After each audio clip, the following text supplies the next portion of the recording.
we all want to believe, and there are many things in this life and in this world that we will not understand. There are things that have happened to me that I can't explain. I have seen things. And do I see shadows? Do I see ghosts? Yes. Does it scare the living bejesus out of me every time? Yes. I shit my pants. Jesus, what the fuck was that? Of course he's back, baby. He had to be back. That's my Uncle Dennis. He is a medium and reader originally from Massachusetts who now practices in the Carolinas. He was my introduction to spiritualism, and there's no one I trust more to take me on a journey through spiritualism to reach its logical end. I'm not one of these people that says, do we talk to the dead? See, that's where I divert, because I don't necessarily think we talk to the dead as much as they can send us messages. And one of the best ways to do that is to be aware of the message that they're sending. You have to be aware of the kinds of messages that are sent to you. And that's all I'm really doing. When you read tarot, or anybody reads tarot, and like I said, I don't know who's going to hear this, but I know you're going to get a lot of hate mail. Thank you very much, because I really don't give a fuck. It's a question of understanding and taking away this mystique so that people can start to help themselves and use these things. A good reader will never tell you what to do. They'll present information. That's all they're going to do. Welcome to the final episode of Ghost Church for now. Today, we're going to take a step back and take a look at some loose ends in Cassadaga, in spiritualism, and with you and me, of course, the little parasocial devil relationship we've formed. There are people out there that pretend to do what they're doing. And I've done parties, and I've done a lot of different things.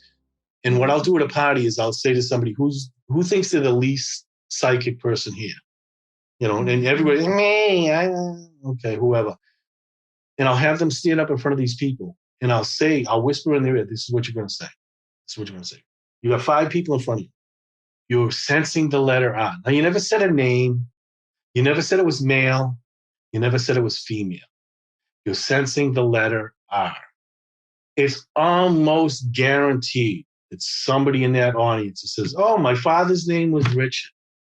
Well, thank you, because I never said it was your father. I never said it was male, and I never said the name was Richard.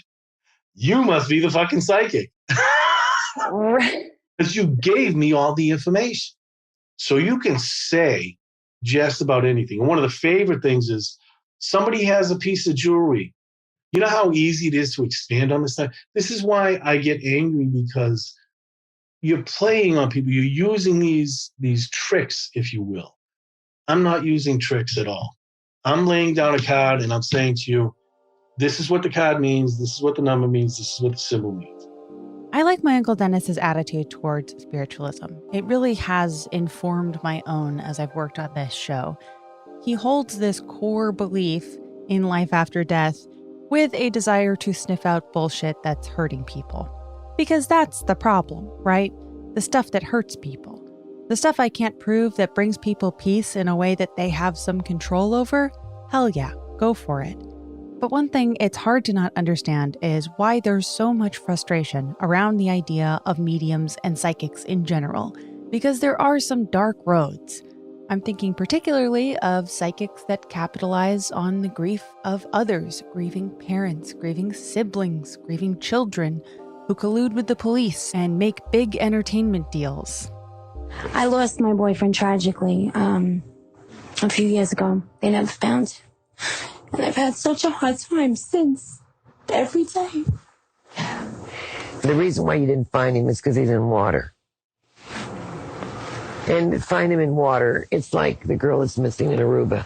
You can't find somebody. Well, it was September 11th. There was no, he was a fireman, but... Yes. Does this girl look familiar to you? Yes, she does. I worked this case. This is a girl who you said was beaten and killed. Okay. This little girl is me. And you told somebody that she's dead. Wait a minute. You didn't disappear? I'm right here. Well, that's interesting, isn't it? Somebody was known either for working with alcohol or they had a problem with it? The brother that died. Okay. And are you guys one of 4? Oh. Yes. Okay. And out of the 4 of you, 3 are similar, 1 is different? Yes. Yes. Your son Brian is calling your mother a bitch. Your mom's a bitch. I don't have a Brian. No, I'm talking to her.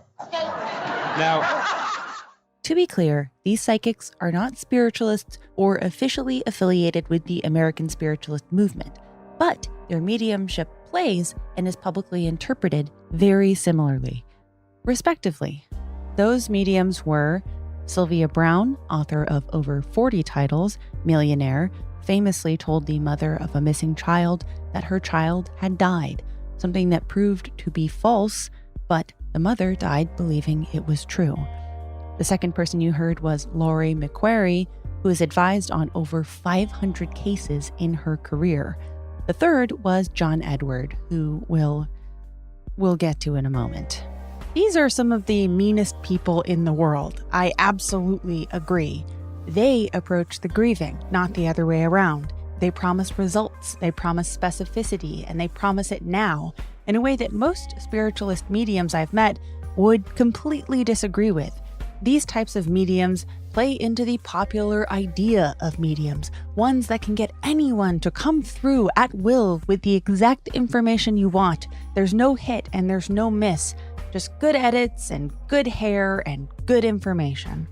I grew up watching mediums like this on TV, and at the time, my mom and I were very into it. I used to watch this medium called John Edward, who's still working now. I've listened to a few of his audiobooks to prepare for this show. Over the years, he's been busted many times. He's been accused of both hot and cold reading extensively, but speaking to the pit in my stomach that started with him, check this anecdote out. Shortly after 9/11, when his show, Crossing Over, a staple with the Loftus women, was at an all-time high in popularity on basic cable, Edward's producers famously convinced grieving families of the victims of 9/11 to come on to the show in order to boost ratings during sweeps. Edward claimed to have no idea, only for a trade magazine to indicate otherwise, and the special was pulled. He was and is a hustler who spent a good portion of the book I read for this podcast, 2004's Crossing Over, simply defending himself against the huge slew of exposés that had come in, especially a damning one in Time magazine. He tries to play it cool as if they're all haters, saying, I feel myself getting less and less angry at the cynics, and more I feel sorry for them. Okay, well, if there's one thing I've learned from Ghost Church, a lot of smoke usually means something, especially when the medium is heavily profiting. And this was a guy who draws the line basically nowhere. When it comes to this kind of medium, there's no moral ambiguity. Fuck these people. Absolutely fuck opportunists who prey on people, charge thousands of dollars, and then feel the need to put on a highly publicized show in order to justify their behavior. But here's the complicated thing. Most mediums at Casadega would completely agree with you on that. So without getting all #NotAllMediums, for this last episode, stop asking yourself whether you believe in communication with the dead or not. Honestly, I don't care what you think about that. What I think matters more are the ethics and the emotions being taken into consideration when someone believes that is happening, which, for all their faults, I think is a pretty strong element of modern spiritualism, at least as I've experienced it. Because the impulse to want to find a way to contact the dead as a way of grieving is a human impulse. It's just as human as the impulse that some of the people you just heard speaking have had to exploit that grief for money and clout. It's the same instinct that's inspired artists and writers and filmmakers to explore how death could look. There's a bajillion famous movies and plays and TV about the dead returning with purpose and love and a lot of confusion. Your King Hamlets, your Caspers, your unaired ABC pilot from the late 80s, Puchinsky. Peter Boyle is a tough, ill-mannered cop who is run down in the line of duty. But that's not the end of his story. No. He's reincarnated. Ha! Surprise! As a streetwise bulldog in Puchinsky. What are you going to do now? Well, first I'm going to try licking myself, and then I'm going to catch my killer. I think the closest thing I've received to a divine gift during the production of this show was someone showing me Puczynski. But speaking to this human impulse to want to explore life after death, American spiritualism very much belongs in that conversation. We've tackled a lot in this series, its intersection with industrialism, with feminism, with science, with colonialism. American spiritualism boils down to an attempt to understand what happens to literally everyone. And the ideas behind it aren't going to work for everyone. And today's spiritualists kind of expand their reach beyond the classics of seances and speaking with the dead. During my time in Cassadaga, I received messages about relationships with living people, about the future, about spirit guides, about where I'll live, where I won't live, need we remind. Have no business in the state of Florida. Not going to kick you out. Have no business here. You live here? Mm-mm. Oh, thank God. Well, geez, Florida, what did I ever do to you?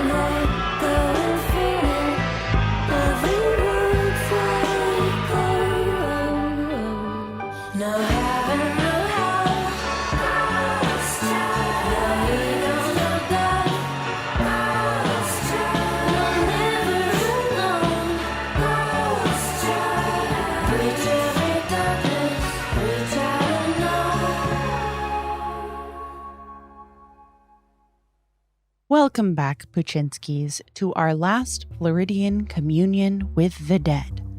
For now that we've healthily established that ACAB includes psychic detectives, let's return to the land of the people's mediums over in Cassadaga. It's a place where things are changing. The last major shift at the camp came when the boomers arrived during the Vietnam War era, bringing new spiritual ideas and a less rigid commitment to the Christian adjacentness of it all that defined early American spiritualism. So after the turbulence of the early decades at the camp, the fire that nearly destroyed the Hotel Cassadaga in 1926, moving it into private hands, spiritualism's barely surviving wave after wave of skepticism, the camp took another decisive step in asserting themselves as an independent organization. In 1981, a critical moment came for the camp. Cassadaga broke from the oldest spiritualist organization in the country, the National Spiritualist Association of Churches, the NSAC. In the book Cassadaga, the South's Oldest Spiritualist Camp, a camp historian stated that the main reason this was decided was because of differences in opinions on how to certify a medium. This is an understandable, eternal issue within spiritualism. To this day, you'll find spiritualists on their guard about what constitutes a legitimate medium, how one's abilities needs to be witnessed and acknowledged and honed over a period of years. Given the background of spiritualism and of the people during the two major moments for the religion in the mid-19th century and the 1920s, this makes sense. The religion was so thoroughly roasted in the press that other religions with similar beliefs were formed, not as much because of a difference in opinion, but because of a desire to not be involved in all of that. Investigators like Harry Houdini then felt strongly that most mediums were attention-seeking frauds, and it's a baggage that the religion carries to this day. So, yes, there is a pretty direct line you can draw from the Harry Houdinis of the world dedicating their skills to undercutting the mediums of their day, to Pastor Deb of Cassadaga calling me in the airport terminal right before I leave on a plane to Florida to say, just so I know, I haven't actually been approved by the press board of the camp, and I would be informed of how the mediums felt about me 2 weeks later. And so you have to understand, it surprised me when a longtime medium with the camp approached me after my botched adventure to learn more in Casadega's library and invited me to dinner. At this point in my trip, I had learned a lot about spiritualism, but I felt extremely isolated and almost certain that the camp would not approve of the press request I was making and had already invested a ton of time into. So when a medium who first came to Casadega in the 90s came up to me and asked if I was hungry, I said, fuck it. I've been eating at a gas station for 4 days and I don't think these people like me very much. Let's go out to eat. And I got in the car. We end up at a Perkins restaurant. It's my first time there. If you've never been, it's kind of got Floridian Denny's vibes, but with a hell of a pie menu. Highly recommend. The medium I'm with is a regular here, knows everyone by name, everyone knows them. When we sit down, they recommend the soup sandwich pie combo, and I'm so fucking hungry that I would eat all 3 of those things, throw it back up, and baby bird it back to myself. And as hungry as I am, it occurs to me that this could be an ambush. Because while the mediums in Casadega had been cordial to me during this visit, I was definitely walking on eggshells for the duration. Casadega mediums do not like press, or rather the risk of negative press. They're a religion that has been brought to their knees over and over by this kind of press. So while it doesn't feel great, I sort of understand why. So after I order my soup, I go over the possibilities. Maybe I've been brought here to be gently scolded and warned to back off, to be told they're not hurting anybody here, so go away. Instead, by my second cup of coffee, because I cannot stop eating or drinking this whole meal, the dry mouth I have from 4 days of gas station food is excruciating, I realize that I've been brought here to just listen to what this person has to say. Not to the history book Casadega treatment that I've gotten on the phone and in real life several times over now. Not the skeptic's perspective that you can find all over YouTube. But just listen to someone who has watched and lived inside of a spiritualist camp for over a quarter century. I kind of can't believe my luck. What would the board say? The medium starts by saying this. They don't want to talk politics or personality or anything like that. They'll let me suss that out for myself. Instead, they tell me about their background, one that shares parallels with a few other mediums at the camp.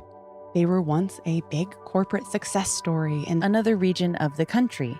They were responsible for millions of dollars of revenue. They had hundreds of employees back in the 80s and 90s, the whole Reagan opulence game. They make themselves kind of sound like a character in Wall Street. At one point refer to themselves as Daddy Warbucks, and it's hard to not hear a little bit of nostalgia for it as we're eating our $6 Perkins sandwiches. They say they had top agents go to Hawaii for 10 days at a time in the best hotels, parties at the best country clubs, until all of a sudden, things took a turn. Their business flopped, their marriage of several decades fell apart, and the medium ended up a shell of themselves with little more consistency in their life than a certificate in practicing Reiki. They don't practice Reiki in Casadega much, the medium was told, but they could get trained in spiritual physical healing if they have some time to kill. At this point, they had nothing but time, and so when a family member fell ill in Florida, the medium came to Casadega and never went back. Stories like this are echoed throughout the camp in different ways. There are a couple of mediums who flunked out of corporate America during this same era and seemed to hope spiritualism would provide shelter from their prior life and beliefs. There are other mediums and community members who were seeking validation and energy after a life of skepticism. I always think of Selena, the bookstore manager, who was raised by 2 skeptic NASA parents. There are other members in Casadega who are recovering from a life in fundamentalist religion, like the events coordinator Jamie, who was raised Southern Baptist and was Southern Baptist well into her adult life. Some of these people stay close with their families, others find it harder to do, but in Casadega, you're welcome to come and go as you please. And that's the best and worst thing about the camp, the medium reminds me, as shiny, happy people plays softly in the background. God, no one is wearing a mask in Florida, and the elderly keep bragging about it like it's this amazing thing. But the medium wants to tell me that this freeness to come and go is part of the problem. Young people don't want to get trained in Cassadaga. They want instant gratification on everything. Not like the old days. I don't have the heart to tell them what kinds of things young people are preoccupied with these days. But once the medium starts talking, they don't seem to want to stop. They tell me all about their 25 years in Cassadaga, about the books that got them excited when they first moved there, the channel texts that inspired them, people they had connected with, their medical malpractice lawsuit pending, a huge artistic dream they have that they're asking Spirit to manifest for them this coming summer. They discuss the types of people they've met in Cassadaga, lowering their voice when they categorize them. The healers who stay, the healed who leave, and the ones who get addicted to a sense of power and control. They shouldn't be telling me this, they say, but they can't seem to help themselves and keep talking. Those people who own the overpriced shops outside the camp, they say, laughing, are imperfect, perfect children of God, Jamie. Okay, I shouldn't say that, the medium says again, but as long as there's pie on the table, it's nice to be talking to someone, for both of us. I hadn't realized how lonely I'd felt this whole week and also month and year. For all the ghosts swirling around, it's very easy to feel lonely in Cassadaga. Families don't come there. It's almost a running joke. People come on their own when they need to be healed for something. The medium takes a long look at me and asks a question I've never been asked before, and I hope no one ever asks me again. They say, Jamie, do you believe that you are a perfect child of God? I reply, I think I know the correct answer, but no. I barely went to Catholic church as a kid, but I guess it's just kind of an inherited degenerative disease that you can get secondhand. Like, am I more damaged from my dad smoking Winstons inside or by being raised by lapsed Catholics? Not doing that math problem, not today. The medium laughs and says, don't worry, I am a perfect child of God. In spiritualism, children are born with infinite potential. And even when you go astray, you still hold that infinite potential.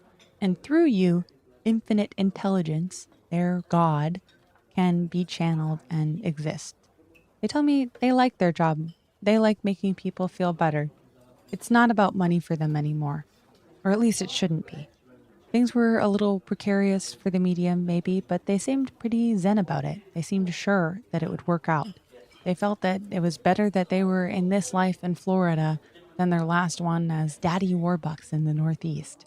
The check comes, and we drive back into the vortex.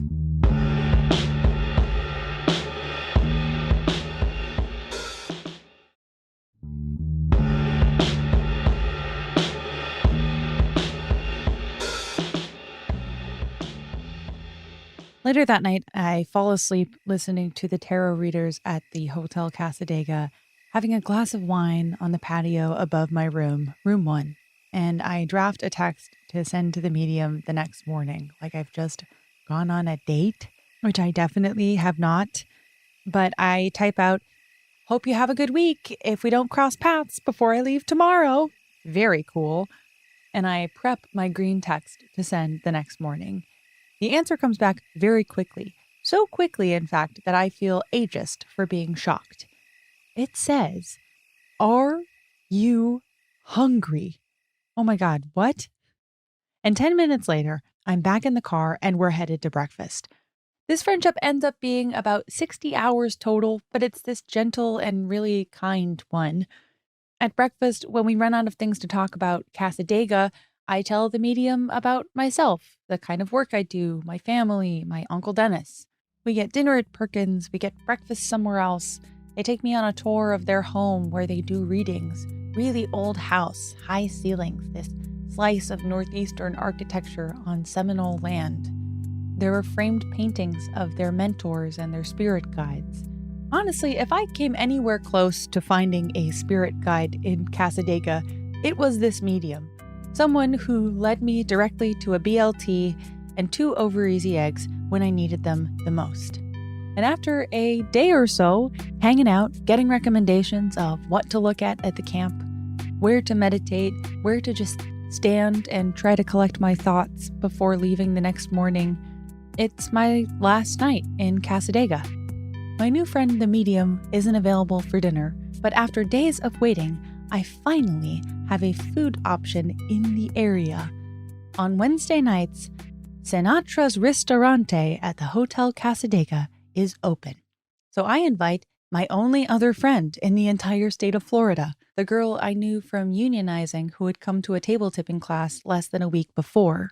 A lifetime ago, before I knew which old medium specialized in physical healing and which was a skilled channeler and which was just basically overcharging. It feels so good to see my friend and just someone from the outside world in general. We order Sinatra's marinara sauce pasta and it's not great. It's hard to hear each other because there's this hired pianist blaring music of the night from Phantom of the Opera as regulars, mostly middle-aged couples from Florida, order refills of wine and sing at volume 5 million. In spite of everything, it's super fun. And of course, after a week, she wanted to know, what did I learn? Is it real or not? I don't know how to answer the question. And while I'm trying to think of how, my phone buzzes with another green text. The medium is offering me a ride to the commuter rail that almost gets you to the Orlando airport at 4:30 a.m. the next morning. I think about it a little more and I tell her I'm not sure, and maybe going to one more message service will clear it up. We part ways and I walk back down the street to Colby Temple one more time to attend the Cassadaga Wednesday night message service. I've been to a message service before. It's when a medium stands in front of a group of around 40 people and channels spirit by approaching people and saying, "Hey, I have a message for you." And then they begin to describe a ghost or a traumatic event that has happened to you. And either it resonates or it doesn't. A man is presiding over this message service. He's got a great reputation in Cassadaga. I really enjoy hearing him speak. And on this night, he's kind of on fire. There's 3 different people who break into tears when joy comes to them and describes a lost parent, a lost grandparent, and in a particularly stirring case, someone's lost son. But when he comes to me, nothing is connecting. It doesn't make sense. No, I'm not a scientist. No, I don't even understand scientific language. No, I've never had a little white dog. No, neither of my parents are sick right now. It's not always going to be a hit, but I leave discouraged. And when a couple in the lobby of the Hotel Cassadaga, who recognize me from the service, say, "Hey, dog girl, what do you think? Is this real? We came from Daytona. Should we, get a reading tomorrow at the hotel?" I tell them, between you and me, they say the real shit's across the street, but it's your $40. I go to bed, all packed, listening to the card readers arguing about the same exact guy as last night, but a little bit louder this time. The next morning, before the sun comes up, the medium is outside the Hotel Cassadaga, waiting for me with a hot coffee and a bear claw from the gas station. We drive to the train station and talk about the rest of our week, and as we pull into the commuter rail car park, the medium kind of hesitates and asks if I have time to wait for the next train in a half hour. I do, and I also want to know why they're asking. Is it finally my time? I'm way overdue to be killed by a stranger. But it's not my time. Instead, we park, and they hand me this green folder with a message written on the tab. To Jamie, from the medium, love and hugs on your journey. Inside this folder is a typed document that spells out the medium's philosophy on life, on Cassadaga, on the failed American experiment, on a lot of stuff. I don't want to call it a manifesto, but it's kind of a manifesto. It's like a friendly manifesto. The document was titled, and I do feel the need to say this person is white. You'll see why I have to clarify that in just a moment. The document was titled, I Too Have a Dream. Anyways, The medium and I talk a little bit more about a failed small business on the Finger Lakes, about wishing they saw their grandkids more, and eventually the next train comes. They give me a hug and say I'll always have a friend in Cassadaga. And I'm going back to Florida next week, so I wonder if it's true. I've not heard from the medium since, but ever since returning from Cassadaga in February and commencing work on this show, I've tried to keep up watching the official live-streamed Sunday services and lyceums, that educational talkback portion that comes before the main service. For the most part, I enjoy them. It's pretty calming background noise. And for a long time, up until 2021, for over 30 years, the Cassadaga Lyceum's been run by a guy named Reverend Dr. Don Zangi, formerly, like the medium, an upstate New York business owner, but Reverend Dr. Don Zangi's business was a martial arts studio. He is a fascinating guy, easily in my top 2 Reverend Doctors. And I don't like to play favorites with my Reverend Doctors. His fashion sense absolutely reflects the fact that he used to own a martial arts studio, and although he's no longer the formal Lyceum director, he's there quite a bit and always seems to be a welcome presence. He's a bit of a rarity at Cassadaga. Reverend Dr. Don is more open to incorporating other religious ideas into his brand of spiritualism. He's studied under gurus. He's encouraged students to learn more about Buddhist principles, to test and challenge themselves and their beliefs. No real rules. His talks tend to be pretty chaotic and fun, and so I was surprised to see that this past Sunday, he announced that he was leaving Cassadaga. His house had already been sold. He was moving to Mexico in the middle of July and was starting his next chapter. Things are changing in Cassadaga, and his reflections on the camp, where it had been, where it was going, were really humbling to hear. So here they are, from Reverend Dr. Don's mouth himself. But as many of you know, it'll probably be my swan song, as I'm making plans to leave camp, sold the house, and if all goes well, I'm moving to Mexico. So I don't know that I'll be around much longer. Now, I meet a lot of people in camp, you can imagine, over the years. And somebody said, oh, this is my first time here. I said, you better be careful. My first time, Father's Day, and I never left. Now, for many people, spiritualism in general, here in Cassadaga, they stay focused on the tradition and the science, philosophy, and religion of spiritualism. I'm all in favor of it. Those are some of the best people, some of the best teachers, some of the best mediums. I love it. Others, like me, tend to go out and still searching for all kinds of neat stuff, still centered in Cassadaga spiritualism. That's just my nature. I did it in martial arts. I studied with the master. I studied here, but then I studied all kinds of other things to add to my base information. It can be a huge door opener to worlds that people out there are never going to tell you about because they don't even know it. And if they do know it, they're going to tell you it's bad, it's evil. Well, we've heard that more than a few times. Lyceum has been a favorite thing of mine. Well, everything here is. I'm sitting here telling you 31 years is wonderful. Difficult, but wonderful. But Lyceum has been my deal. I did it for so long, and helping them finally one day the board said, well, just give me the title of director, be done with it. I don't care, whatever. Questions? Reverend Dr. Don ends up falling back into his normal pet subjects. He goes on about the natural laws of the universe for a while. He reflects on his time getting to know people through the Lyceum program. But at the end, he says his time in Cassadaga is done, and so he's leaving. It's kind of that simple. To put it in the medium's terms, he is healed and he is leaving. It's quiet for a second, and then someone in the room speaks out. Don, thank you for being a wonderful teacher. I really appreciate you, and I'm going to miss you tremendously. Thank you. And then he says goodbye to a room full of mediums who he's been a part of daily life for over 3 decades. Do your best at all times. I don't know how else to end it. I want to thank everyone for being here. I don't want to start crying.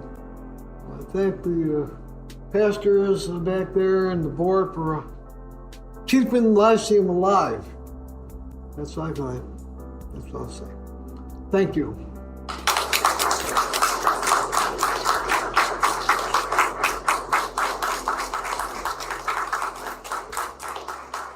Things are changing in Cassadaga.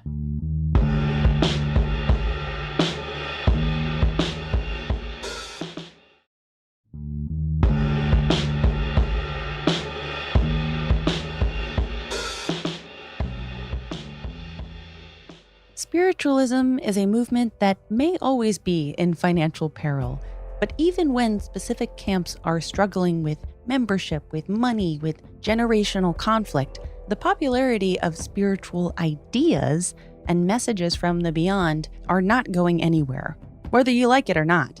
And it's such a massive world to explore that there was a lot I wasn't able to fit into just 9 episodes after months of research.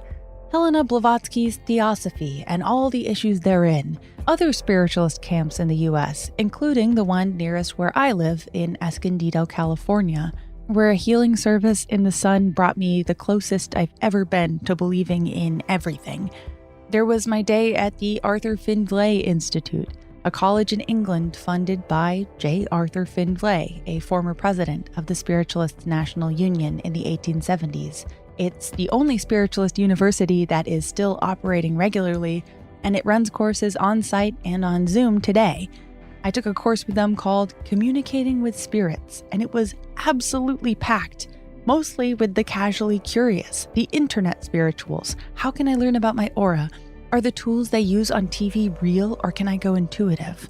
I discovered there had been a spiritualist church founded in my hometown in the late 1800s, and sent my dad to where it's currently located and is struggling. There are the YouTubers that channel spirit through crystals and tarot in a way that can be maybe a little amateurish at times, but is also an example of how to bring spiritual ideas to a massive young audience in an accessible way for free. These videos tend to be calming, encouraging, body positive, pro-mental health.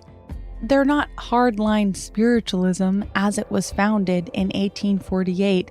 It's not particularly Christian adjacent. They use cards. There's no 4 to 6 years of training.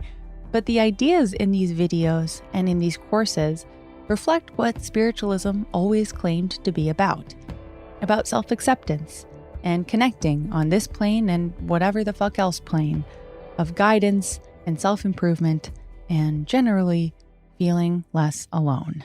So we're going to go ahead and take a look at what comforting, loving message Spirit wants to give you.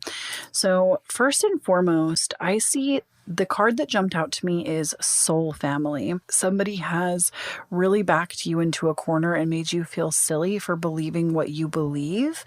But what Spirit is saying is that you're actually at a point right now where your soul family is coming together. I hate the argument of who cares about spiritualism because it's not real. Yeah, most religion and spiritual practice isn't real, dipshit, but its effect on people is. I think the only yardstick worth using here is whether it hurts people or not. And spiritualism certainly has over the years. It's a deeply imperfect movement with a complicated legacy. Without it, we wouldn't have great things like Jungian dream analysis, or some of the basis of therapy, essentially a mental medium. Without spiritualism, we also wouldn't have the burden of celebrity medium scanners, nor the appropriation of Native American culture that does nothing to properly acknowledge or include Indigenous people.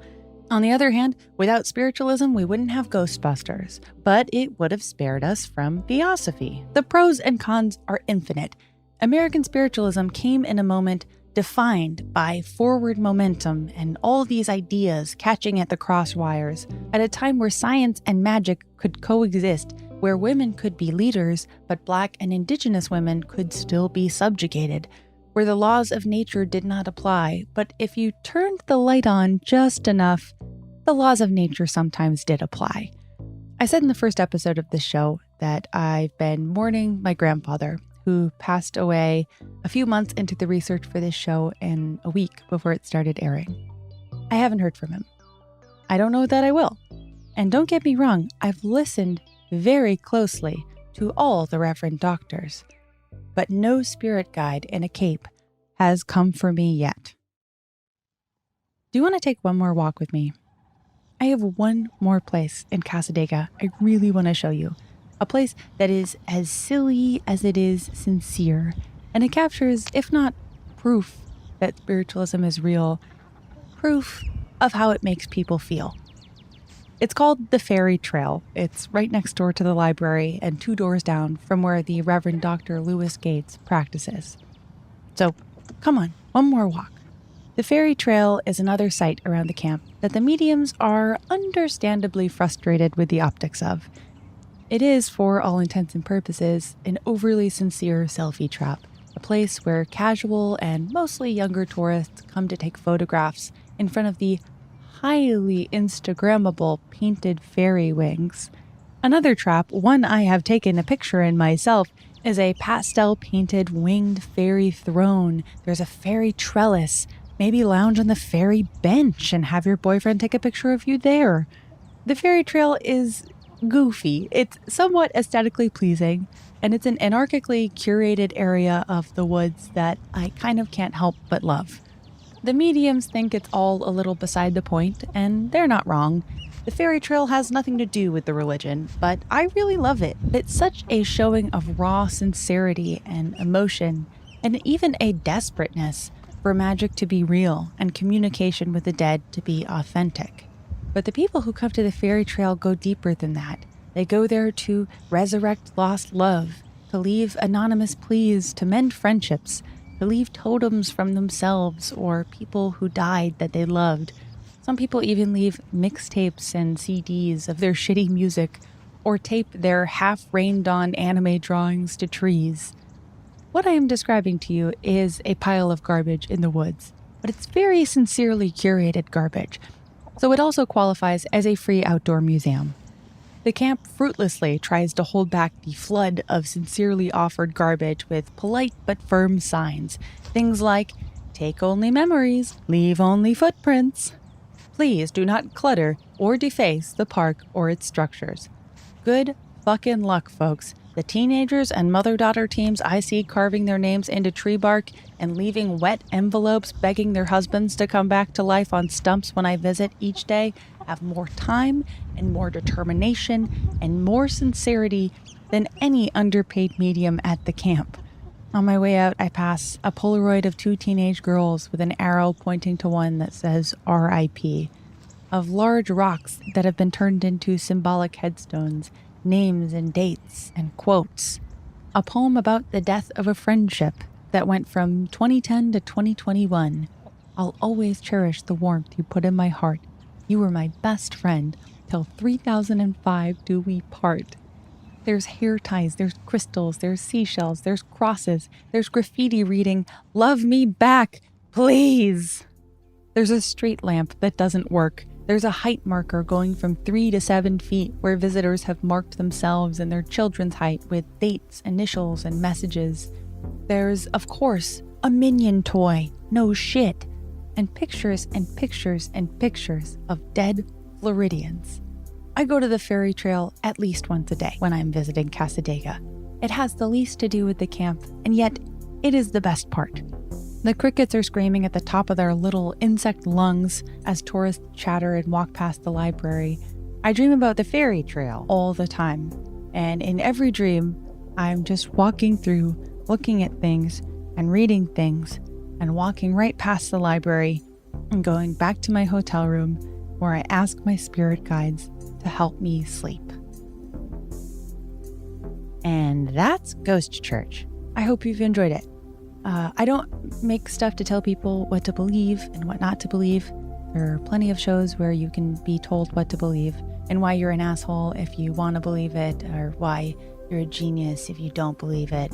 The spiritualists have not always practiced what they preach. There have been oversights and exclusions that reflect very poorly on the religion and the national culture that the religion sometimes rebelled against and was empowered by. It's uniquely American in that it calls itself American, but heavily borrows from other cultures. It's uniquely American based on the fact that it's so shaped and defined by how the media received it. It was formed partially in response to the rigid Christian values that are shaping the decisions of the Supreme Court more so now than ever. So, in their fight against American religious indoctrination, spiritualism failed, buried by its contemporaries in still relevant movements like Mormonism. Like the medium said, spiritualists aren't really recruiting, and never really have been. They'll take you to dinner, they'll take you to breakfast, they'll take you to the airport, they'll tell you what your dead grandma's up to, and they'll never even listen to the podcast you spent months making about them. They're both bothered and unbothered. And yet, they are still there. Over 125 years later, they are still there in Cassadaga, Florida, in Lilydale, New York, in Lake Pleasant, Massachusetts, surviving on others' curiosity and on their own belief in spirit. As the medium told me, most people don't want to commit to the lifestyle, the years of training, the burden of proof, the occasional press circus, the Florida of it all. I know I couldn't, but I also know how much comfort I take in difficult moments with the little spiritual practices and routines that they taught me. So if you're the sort of person to dump on people who believe in spiritualism or spiritual ideas, ask yourself why. Is it hurting anyone? Sometimes the answer will be yes, but often it won't be. Is it bringing someone peace? If it is, and it's not hurting anyone, what are you mad about? And babe, have you checked in with the man in the cape that follows you around all the time? I hear he's pretty smart. Uncle Dennis, take it home. Your mind and your body will tell you what you need. You just need to listen to it. And that's what spirituality is. It's not about praying to a deity. It's not about doing a certain ritual. It's not about being a certain way. It's about the fact that you understand that you were born as a manifest creature and you were born with a soul. That soul is your spirituality. You just have to remind yourself that you're that spiritual person because we're not taught to do that. How can we? Okay. We're thrown into a world of manifest. It's what we eat. It's what we taste, touch, feel, see. We're inundated daily. Right. So I would say to you, listen to everybody. I tell you, go to these things, listen to these people, and understand that 95% of them are full of shit. Not because they're being cruel, and they may very well believe what they're telling you. But the bottom line is there is no one way. You have to figure out what's best for yourself. That's how I arrived to where I am. I don't need to wear capes. I don't need to wear all the trappings that prove to people who I am. I am who I am because it comes from inside me. Mm-hmm. It's who I am. It's what I believe. And nobody can ever take that away from you. Take everything, even what I say, with a grain of salt. You have to find, there's one thing in life that's a fact. You have to find your path by yourself. And it's not a path you can walk with anybody, and it is not a path that anybody can take you down. They can help you, but you've got to find it for yourself. And that's why people don't like me. So, to conclude, the world is on fucking fire, so don't exploit anyone and talk to as many ghosts as you want. And whatever you do not come back to life as a dog cop. Bad Puchinsky. Thank you so much for listening, and let's play that theme song one more time. Feel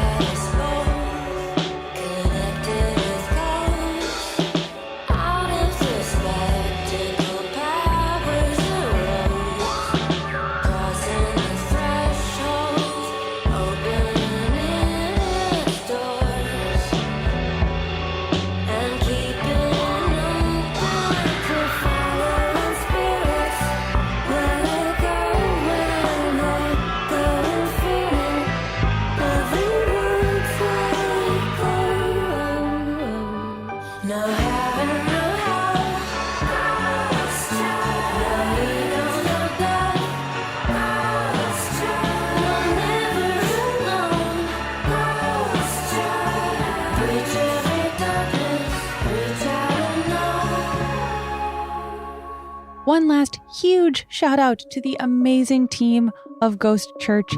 Our producer, Sophie Lichterman, absolute legend, the best. Shout out to Robert Evans of Cool Zone Media. Gigantic shout out to my incredible editor, Ian Johnson, who also did voices on the show and is just an all-around incredibly talented and patient person. Shout out to our amazing fact checker, Mary Steffenhagen, to everyone who's contributed their voice, and of course to Speedy Ortiz, who wrote that amazing theme song that you just heard. Shout out to my spirit guides, Dawn and Helen. This show is dedicated to my grandfather, and he would have hated it. As for me, you can listen to my other podcasts, my Year in Mensa, Lolita podcast, or ACTcast. I have a weekly podcast called the Bechdel Cast. And other than that, you can buy my book about hot dogs called Raw Dog. It comes out next year. So just follow me on social media, and hope I don't have a mental breakdown there.